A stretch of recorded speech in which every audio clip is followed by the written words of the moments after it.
વહાલા દર્શક મિત્રો, આજે ઉત્તરાયણનો દિવસ છે.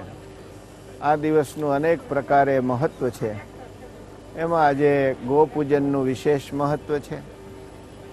વહાલા મિત્રો, આપને શું કહો, એક માં અને બીજી ગા એનું મૂલ્ય ક્યારેય આંકી શકાય એમ નથી. માનું દૂધ અને ગાયનું દૂધ આપણને પ્રતિભાવાન બનાવે છે.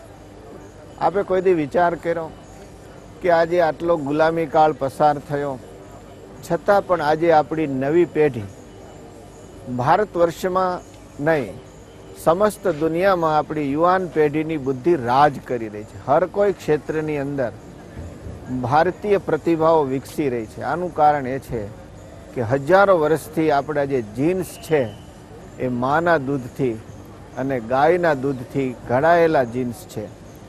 જ્યાં સુધી શુદ્ધ દેશી ઘી, દેશી દૂધ, દેશી ગાયનું દૂધ મળતું રહેશે ત્યાં સુધી આ પ્રતિભા ઓજસ્વી રહેશે.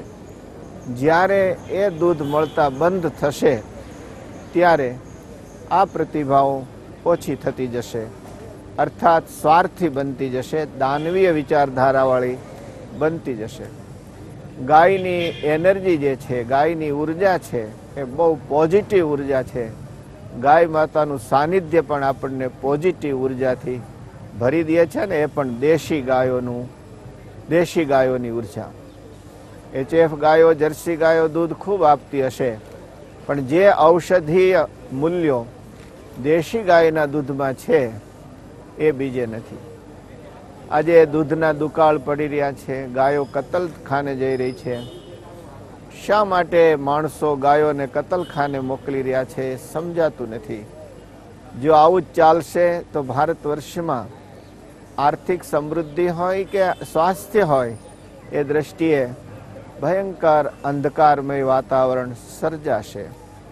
દુર્ભાગ્યની વાત તો એ છે કે આજે એવા કામણગારા લોકો છે, ગાયો નથી, ભેંસો નથી, અને છતાંય દૂધના ટેન્કર ભરી દે છે. આ પાપનો પૈસો એને શું સુખી કરશે તો રામ જાણે. માણસોના આરોગ્ય સાથે ચેડા કરવાનો આપણો કોઈ અધિકાર નથી. તો વહાલા મિત્રો, આવો આપણે મકર સંક્રાંતિને ગાયની સાચી પૂજાના રૂપમાં એને ઉજવીએ, ગાયનું સરખું મહત્વ સમજીએ. મારે ગાયના શરીરમાં 33 કરોડ દેવતાઓ છે એ વાત નથી કરવી.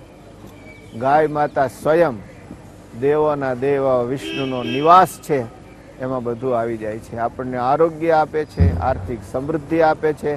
ગાય માતા આપણને શું નથી આપતી? આપણા દર્દોને મટાડે છે. પંચગવ્યમાંથી થતી ઔષધિઓ આપણા રોગોને દૂર કરે છે અને નવીન સ્વાસ્થ્ય આપે છે. બસ આપણે ગાયોનું સાચું મહત્વ સમજી અને ગોપૂજનની સાચી પ્રતિષ્ઠા કરીએ.